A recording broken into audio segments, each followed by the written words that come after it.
สวัสดีครับท่านผู้ชมวันนี้ช่อง Technician Channel จะมานำเสนอคลิปเกี่ยวกับการบำรุงรักษารถยนต์ Toyota Vigo ในส่วนของไดชาร์จ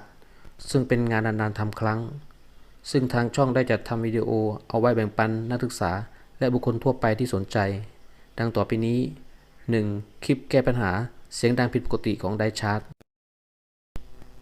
2. คลิปสอนถอดและตรวจสอบก่อนที่จะเปลี่ยนชิ้นส่วนของไดชาร์จ 3. คลิปสอนเปลี่ยนแบริ่งหน้าและหลังของไดชาร์จ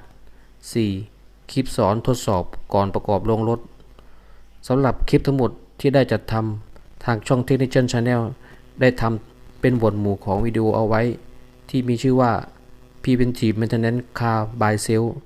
อย่าลืมเข้าไปรับชมนะครับสำหรับวันนี้สวัสดีครับ